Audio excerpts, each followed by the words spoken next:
Olá, sociedade, tudo bem?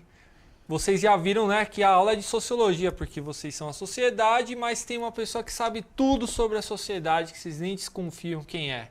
É uma pessoa fantástica que começa com F, o nome, e termina com Ana. Quem que é mesmo?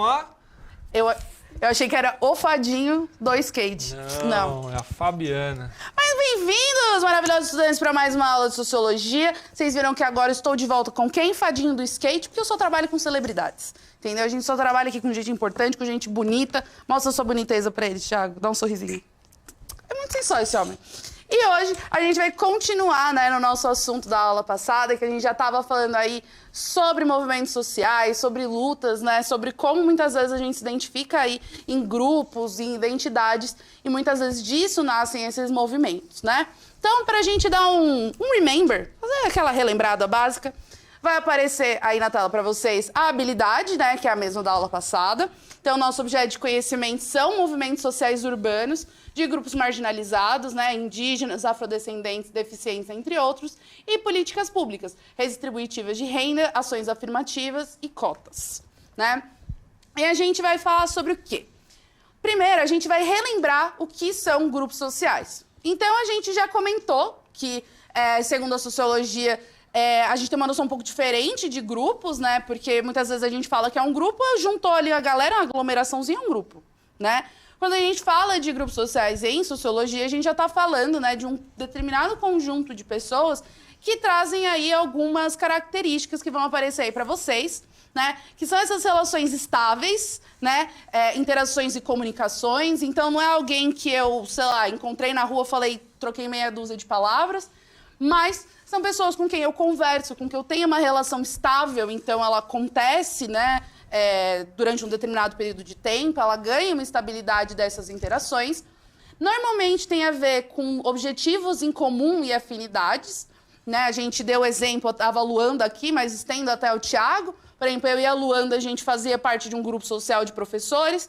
Eu e o Thiago, a gente também faz parte de um grupo social, né, dos professores, mas, por exemplo, nós somos sociólogos também. Então, a gente tem mais um grupo social de afinidade, né? Eu e o Thiago, a gente, na verdade, gosta de muita coisa parecida. Então, eu e o Thiago, a gente pode dizer que a gente tem um grupo social, né, não só estabelecido pela profissão, mas por várias afinidades e objetivos em comum, né, Ti? Sim, então, pessoal, vou deixar até uma dica aí. Recentemente eu gravei uma aula sobre diferença e igualdade, mas para a filosofia do EJA, do primeiro termo do EJA, ou seja, equivalente.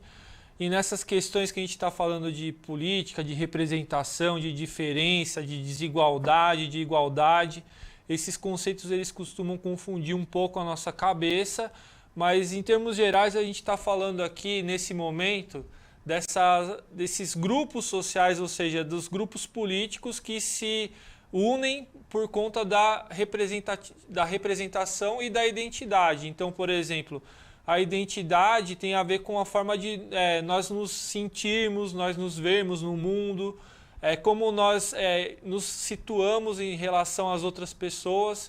Então, a construção da identidade é um processo que ele demora, é um processo que a gente vive durante a nossa vida, e essa construção ela nunca é uma coisa só, tem várias vertentes, né? A gente, como nós pessoas, nós indivíduos somos múltiplos, né? Nós temos múltiplas facetas, mas algumas dessas facetas elas nos fazem criar vínculos com outras pessoas que também se identificam da mesma forma, né? E é disso que a gente está falando. Então, no nosso caso aqui da aula de hoje, um índice importante do pertencimento tem a ver com a etnia, né? Então a gente vai falar da etnia indígena bastante na aula de hoje, porque era um assunto que a professora Jennifer ela também já trabalhou em sala de aula, certo? Exato, né? E aí, para a gente entender, o fato todos nós participamos de grupos sociais, né?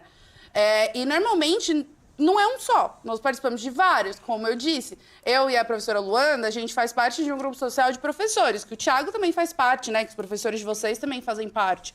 Mas eu e o Thiago, a gente se encontra em vários outros grupos. Então, a gente se identifica como professor, é um grupo social do qual a gente faz parte. A gente também faz parte do grupo de professores de sociologia, sociólogos, filósofos. Thiago, filósofo. alto nível de pessoa. Não, eu sou sociólogo. E filósofo. E filósofo. E filósofo. Isso. Então, essas várias facetas são justamente essas identidades que a gente vai criando com outras pessoas e gerando esses grupos. Né? Para ser um grupo social, além dessas afinidades, a gente precisa de relações contínuas. Né? Então, a gente vai construindo essas relações de grupo, a gente vai construindo essa relação de identidade, né? Porque, por mais que muitas vezes a gente possa ter uma identidade visual com alguém, tipo, momentânea, tipo, essa pessoa tá com a camiseta de uma banda que eu gosto, de um anime que eu assisto, e rola essa questão da identidade, mas construir essa relação de identidade com outras pessoas é um processo mais demorado, né? E tem a questão da gente olhar para aquele grupo e a gente se reconhecer nele. Né? É você olhar para aquelas pessoas e você se reconhece nelas, né? Você tem a sensação de pertencimento. Sabe aquele lugar que você chega e fala, meu, aqui é meu lugar, eu tô me sentindo bem. Mas tem uma questão, Fabi, pegando o gancho aí, que é o seguinte. Geralmente, nós tendemos, né? Quer dizer, eu estou generalizando muito, né? Mas há uma tendência de que as pessoas se identifiquem com os grupos que têm algum prestígio social, né? Com algum sucesso. Então, por exemplo, é muito comum numa sociedade racista como a nossa, as pessoas tentarem se identificar com aquelas propagandas de quem tem sucesso, e essas pessoas geralmente são brancas, né, com a pele muito branca, etc, etc. Mas aí o que acontece é que essa pessoa, ela se identifica com algo que ela pode até ver nela mesma, tá certo? Mas ela evita ao mesmo tempo se identificar com outras coisas que vão lembrar a ela mesma um passado de sofrimento, uma marca histórica com a qual ela não quer se identificar porque ela sabe que vai ter prejuízo com isso, ela sabe que ela vai ter o ônus, né, de ser violentada, de se tornar vulnerável e etc. E daí é que nesse sentido surgem as lutas desses grupos que se reconhecem como grupos que sofreram historicamente diversas violências, mas que se uniram, né, por uma identidade para afirmar essa mesma identidade ou essa etnia, algum tipo de marcador social, porque esse marcador, ele historicamente, ele foi escolhido, vamos dizer assim, né, de uma forma totalmente aleatória, totalmente forjada, né, para ser justamente violentado, para ser justamente oprimido e diversas outras coisas. Então é importante dizer que existem pessoas que se unem nesses grupos sociais para fazer valer a sua voz que foi sufocada durante a história, né? Porque assim, existem os grupos sociais que a gente vai participando ao longo da nossa vida e estão lá, escola, trabalho, enfim. Né? Mas a gente também tem que entender que parte desses grupos, né, que a gente se identifica ou não se identifica, podem ser levados justamente pelo que você falou, né, Tia? As diferenças e as desigualdades. Existe a questão de, obviamente, eu vou priorizar um grupo que é mais parecido comigo do que é um grupo diferente, né? E isso já é um movimento que muitas vezes pode ser muito complicado, né? Mas é também a questão da desigualdade. Né? Porque pensa, se eu tenho um grupo de privilégio e um grupo sem privilégio, onde eu vou querer estar? No grupo de privilégio, né? Então, a gente vê muitas vezes esses movimentos acontecendo de pessoas que muitas vezes não se identificam, né? Ou, por exemplo, elas têm medo de se identificar, elas têm medo de colocar um posicionamento justamente por causa das consequências que vêm com isso. Então, por mais que a gente tenha uns grupos sociais do dia a dia, do cotidiano, né, aqueles que a gente faz parte, os nossos amigos, nossos grupos de interesse, existe também os grupos, né, que a gente se junta como uma união, né? Então, assim, a minha dor é parecida com a sua, né? A gente tá sofrendo a mesma coisa. Então, por que não a gente se juntar e lutar contra essa desigualdade, né? Ou sobre essa diferença que a gente tá sofrendo? E aí a gente trouxe para vocês algumas perguntas para vocês pensarem, né? Não é nem para responder agora, no caso a próxima vai ser uma interação, mas agora é só uma reflexão, né? Quais são os grupos de participação na sua escola, né? Então, por exemplo, eu como professora e quando eu era coordenadora eu fazia parte da PM, Conselho de Escola, né? Tinham os alunos que eram das turmas de treinamento, tinha os alunos que eram parte do Grêmio, alguns que faziam parte da APM, Conselho de Escola, enfim, né? De vários grupos aí dentro da escola? Então, ressaltar que essa discussão toda ela se dá em torno das questões políticas, né, de poder, de representação, né, de nos espaços ter uma voz ativa, poder ser representado ou mesmo fazer valer a sua vontade diretamente, né, porque a representação ela pressupõe uma mediação, né, uma outra pessoa que fala em meu nome, mas também existe uma luta pela atuação política que é direta, que é imediata. E, inclusive, esse é um dos grandes dilemas da nossa política atual, né? Esse modelo de política de representação está sendo bastante criticado ultimamente por causa dos dilemas todos que nós enfrentamos, que tem a ver com os resultados, né? A fome, a miséria. Ou então na escola a gente também vê alguns exemplos de desigualdade, alguns exemplos, mas isso não é uma exclusividade da escola, tá? Que eu estou falando aqui, porque o nosso espaço aqui para falar é o da escola, mas isso você vê em qualquer outro espaço, tá certo? A escola tem seus problemas específicos, em outros espaços esses problemas também existem, né? Um deles que a gente tem falado muito é o racismo, né? Sim. Porque ele é estrutural, isso é uma outra coisa que também já foi debatida. E justamente essa luta ela é permanente de todas as pessoas que sofrem o racismo, né? Então, na escola, fora da escola, essas pessoas elas vão lutar por um poder, né? Por um poder, e esse poder não é um poder apenas, né? Essa é uma outra coisa importante, que é um poder para manipular outra pessoa, para subjugar outra pessoa. Não, esse poder é um poder saber, talvez, né? Que é uma expressão do Foucault, né, que é um filósofo que nós já trouxemos aqui para a aula de sociologia também. Então é um poder para a emancipação, não um poder individualista, é um poder para que a vida seja melhor entre todos nós, né? É um poder usado para o bem comum. Então isso é um dado importante também. Eu acho que esse poder é o que a gente dá nome do empoderamento, né? Quando a gente fala sobre empoderamento, é exatamente esse poder. É o poder de você justamente se colocar no mesmo lugar que estão todas as outras pessoas, né? Quando você fala de um grupo marginalizado, é justamente você conseguir o poder de ser visto como todas as outras pessoas. E aí, quando a gente fala desses grupos, eles vão se abrindo. Então, a gente tem, por exemplo, no bairro, né? Se você conhece grupos e movimentos do seu bairro, da sua cidade, né? Eu dava aula ali perto do Butantã, ali no Almeida Júnior, e lá tinham vários movimentos do bairro, né? Tinha uma vertente de movimento negro que era muito maravilhosa, tinham vários grupos ali, grupos de moradores, enfim.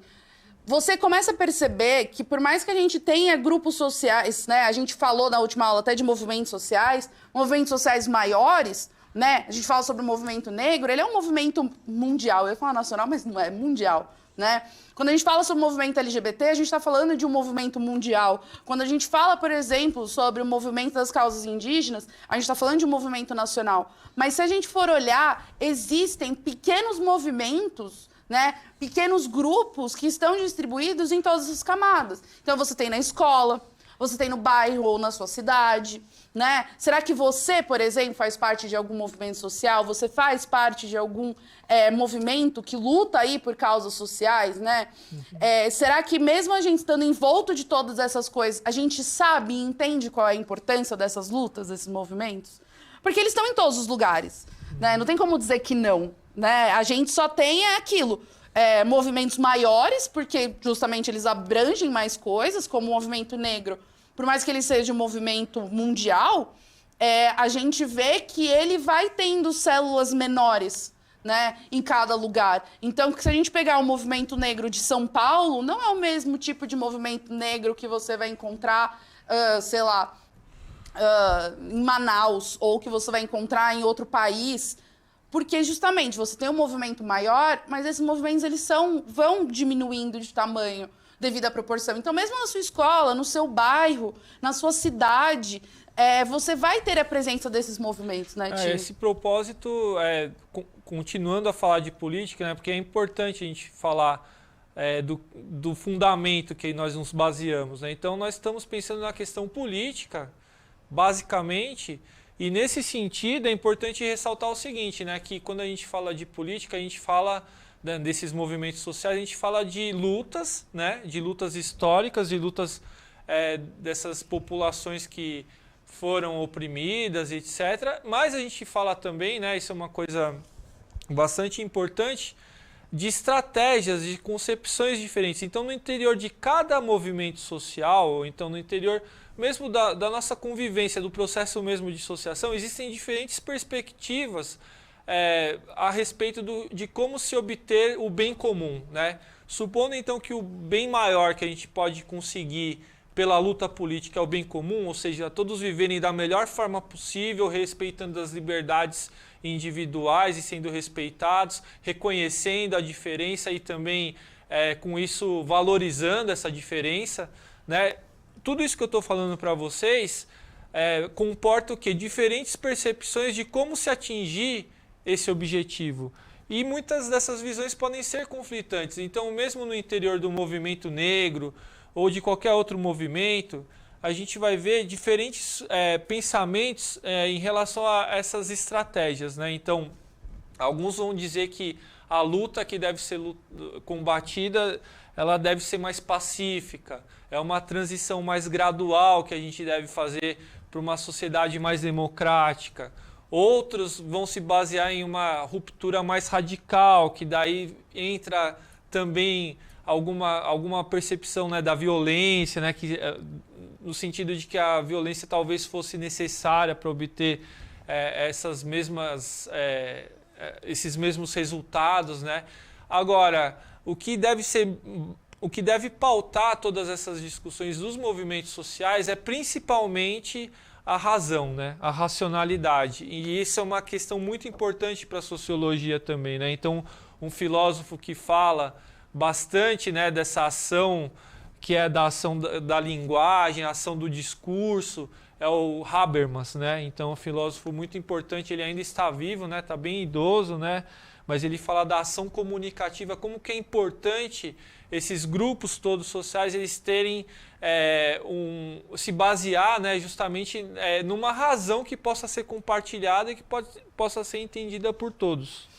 E aí eu acho que a gente cai de novo naquela ideia que se a gente entende que as pessoas não são universais, que a mulher não é uma concepção universal, o homem não é uma concepção universal, nem todo homem é um igual ao outro, nem toda mulher é um igual ao outro, nenhum povo indígena é igual ao outro, né? Que a gente vai falar daqui a pouco. A gente também começa a entender que os movimentos sociais também têm as suas questões e as suas divisões. Eu acho que talvez um dos mais conhecidos seja do próprio movimento feminista, né, as 3 correntes que acabaram ficando bastante famosas, principalmente por causa da internet. Então, por exemplo, dentro do movimento feminista, você também tem pessoas com pontos de vista diferentes. Então, você tem o movimento Radfem, você tem o da intersecção e você tem o Libfem. O objetivo geral, vamos dizer, colocando mais ou menos assim, é o mesmo, né? Mas a maneira com que isso é visto, né, a maneira com que isso é pensado é diferente. Então, isso também é um ponto que tem que ser aí ponderado, né? Sim, e eu só queria comentar rapidinho que tem um professor que está participando bastante, o professor Alexander, né? Ele está acompanhando aqui a nossa discussão, ele também está mencionando essas pautas, né, dos grupos sociais. Então, está falando justamente que, por exemplo, no interior de algum desses movimentos sociais que nós estamos nos referindo, possa ter justamente essa pauta de liberdade de expressão que pode unir, inclusive, diferentes movimentos. Então, por exemplo, liberdade de expressão eu não sei exatamente, mas, por exemplo, a igualdade, né? A igualdade num determinado sentido, né? Porque não é só a igualdade abstrata, né? Uma igualdade, por exemplo, de reconhecimento. Nesse sentido, é uma pauta que é comum tanto ao movimento negro quanto ao movimento LGBT no geral, tá certo? Não dá para resumir tudo, não dá para reduzir esses movimentos todos. Eles são muito amplos, muito multifacetados, né? Então, alguns vão se ater mais à questão da diferença, outros vão se ater mais à questão da igualdade, etc. Mas, de qualquer forma, é uma pauta, essa que eu estou falando, que é a da liberdade, né? E aí, né, a gente até ia deixar um tempo de interação, mas como o tempo da aula é curto, né, tem aí uma pergunta para vocês, né, sobre a população indígena no Brasil, se eles possuem os direitos garantidos e se vocês conhecem as lutas sociais das etnias indígenas no Brasil. Porque uma das coisas que é muito importante quando a gente fala sobre movimentos sociais é a gente entender 2 coisas. Uma, todos nós temos uma parcela, temos uma participação, vamos colocar assim, em todos os movimentos sociais. Por exemplo, eu posso não participar do movimento negro. Isso não significa que eu não tenha um papel, né, justamente de combate ao racismo, que não seja um papel meu de quando eu ouço alguém tendo uma fala racista, que eu falo assim, então, querido, não, né? Ou de me policiar justamente para não cometer esses erros. Então, a gente também entender que, por exemplo, no movimento feminista, não são só mulheres, né? Justamente o resto da população também precisa entender sobre esse processo. Quando a gente fala sobre o movimento LGBT, né, a gente não está falando só sobre as pessoas que fazem parte, né, da comunidade LGBT, a gente QI+, né? A gente está falando sobre você, mesmo que não faça parte ativamente do movimento, mas o seu papel de respeitar o direito dessas pessoas, o seu papel de respeitar o discurso delas, né? E principalmente de conhecer. Só que sempre que a gente fala sobre o movimento negro, sobre o movimento dos trabalhadores, sobre o movimento LGBT. E um dos movimentos que é muito invisibilizado e é um dos que mais sofre, né, aqui no Brasil com essa questão da caramba. É isso. Invisibilização. Obrigada. É isso. Obrigada, Thiago. Então, isso que o Thiago falou é o movimento indígena, né? Então vai aparecer aí para vocês, né? Que os indígenas, eles resistem ao longo da história, né? Por mais que existam aí várias questões que tentaram aí invisibilizar o genocídio indígena, e a gente pode colocar não só no Brasil, mas mundialmente existiu em vários lugares esse movimento, né? E essa visibilidade ou invisibilidade, ela é parte da inclusão ou exclusão dos grupos. Porque quando eu olho para você e eu te identifico, eu te vejo como você é uma pessoa que eu estou visibilizando, né?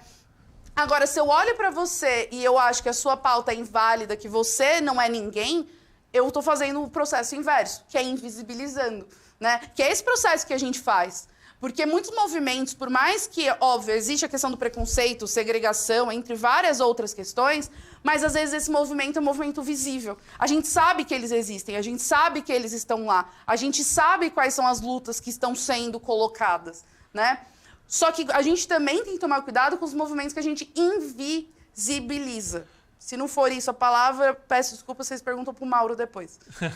É isso, gente. A gente passa o trabalho para outro professor. Se não for esse, pergunta pro Mauro. Mas, assim, é muito mais complicado quando a gente fala de um movimento que ninguém conhece e que muita gente se recusa a conhecer, né? Como a gente legitima um movimento que a gente nem conhece.